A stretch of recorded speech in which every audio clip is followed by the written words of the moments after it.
एक छोटी सी कहानी सुनाती हूँ, उम्मीद है आपको पसंद आएगी। एक बार क्या होता है, एक आदमी को महल के भीतर जाना होता है। उस महल में घुसने के 4 प्रवेश द्वार होते हैं और हर प्रवेश द्वार पर घुसने के लिए उस 4 शर्तों को पूरा करना होता है। हर द्वार पर एक शर्त लिखी होती है, तो बिना उस शर्त को पूरा किए वो व्यक्ति अंदर नहीं जा सकता था। तो जब वो पहले द्वार पर जाता है तो उस पर एक शर्त लिखी होती है द्वार पर कि यहाँ पर जो वेश्या खड़ी है, आपको उससे संबंध बनाने होंगे, तभी जो है वो महल का दरवाज़ा खुलेगा, आप उसमें प्रवेश कर पाओगे। तो वो व्यक्ति सोचता है कि अरे ये तो बहुत पाप हो जाएगा, पराई स्त्री से संबंध बनाना, वो भी वेश्या से। नहीं नहीं नहीं, मैं तो ऐसा नहीं कर पाऊंगा, मैं ये शर्त पूरी नहीं कर सकता। फिर वो दूसरे दरवाजे पर जाता है, दूसरे द्वार पर जाता है तो वहाँ पे शर्त लिखी होती है कि यहाँ पे जो गौ माता खड़ी है, आपको उसको लात मारनी होगी, तभी महल का द्वार खुलेगा और आप अपनी शर्त पूरी करके महल के भीतर जा सकते हो। तो कहता है नहीं नहीं, मैं गौ माता को लात नहीं मार सकता, हम तो इनको माँ का दर्जा देते हैं, ये तो बहुत बड़ा पाप हो जाएगा गाय को लात मारना। वो सोचता है नहीं, मैं ये शर्त पूरी नहीं कर सकता। तो वो आगे बढ़ जाता है। फिर वो तीसरे दरवाजे पर जाता है, तो तीसरे दरवाजे पर एक थाली में मांस रखा होता है। तो वहाँ पे ये लिखा होता है शर्त में कि यदि आप इस मांस का सेवन कर लेंगे, ये मांस सारा खा लेंगे, तो आप महल के भीतर जा सकते हैं, दरवाज़ा आपके लिए खुल जाएगा। तो वो कहता है नहीं नहीं, मैं तो जीवन में कभी मांस खाया ही नहीं, मैं नहीं खा सकता, तो बहुत बड़ा घोर पाप हो जाएगा, ना ना। वो फिर कहता कि मैं मांस भी नहीं खाऊंगा। वो तीसरे दरवाजे को भी छोड़ देता है, उस शर्त को पूरा नहीं करता। फिर चौथे दरवाजे पे जब जाता है तो वहाँ पे एक शर्त लिखी होती है कि यहाँ पे ये शराब की बोतल है, इसको आपको पूरा पीना है, पूरा पियोगे, जोर से दरवाजे पे धक्का मारोगे तो दरवाज़ा खुल जाएगा।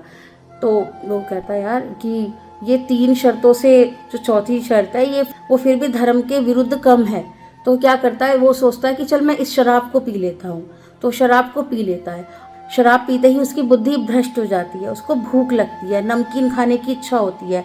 तो उस दरवाजे पे जाता है जहाँ पे मांस रखा होता है, तो वो मांस खा लेता है। मांस खा के उसका पेट भर जाता है। फिर उसकी यौन इच्छा जो है वो जागृत हो जाती है।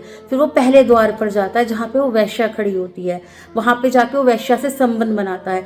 फिर उसकी बुद्धि और ज़्यादा भ्रष्ट हो जाती है। उसके बाद वो गाय वाले द्वार पे जाता है जहाँ पे गाय बंधी खड़ी होती है। वो उस गाय को लात मारता है और महल के भीतर प्रवेश कर जाता है। कहने का मतलब ये है कि उस शराब ने उससे वो कार्य करवा लिए जो वो जीवन में कभी नहीं करना चाहता था, उसने वो अपराध कर डाले। तो शराब को आप कम मत समझो, शराब जो है वो आपके सारे किए गए पुण्य को भी पाप में बदल देती है। वो आपके रिश्ते, नाते, घर, परिवार, व्यापार, आपका पैसा, सबको बर्बाद करके रख देती है, आपकी सेहत को बर्बाद करके रख देती है। शराब से कभी किसी का भला नहीं हुआ। कैसे उस व्यक्ति ने शराब पी ली और शराब पीते उसकी बुद्धि भ्रष्ट हो गई और उसने वो सब काम कर डाले जो वो शायद कभी सपने में भी उसने नहीं सोचे होंगे। शराब ने कैसे उसके जीवन को बर्बाद कर दिया। आमतौर पे क्या होता है कि पहले हम शराब को पीते हैं, फिर धीरे धीरे शराब आपको पीने लगती है, आपको बर्बादी की राह पर ले आती है और इतनी दूर आपको अपनों से कर देती है, आपकी सेहत से कर देती है कि एक समय ऐसा आता है जब आप अपने जीवन को दोबारा जीना चाहते हो। वो जीवन जब आप शराब नहीं पीते थे या बहुत कम पीते थे, तो आप चाहकर भी फिर वापस नहीं आते। और ये जो रास्ता होता है ना शराब का, ये सिर्फ बर्बादी की ओर लेके जाता है, आपको, आपके परिवार को, आपके बच्चों को। अकेले आप शराब पीते हो, लेकिन उसका परिणाम जो होता है ना, वो आपके पूरे परिवार को भुगतना पड़ता है। इसलिए लिमिट में पिए।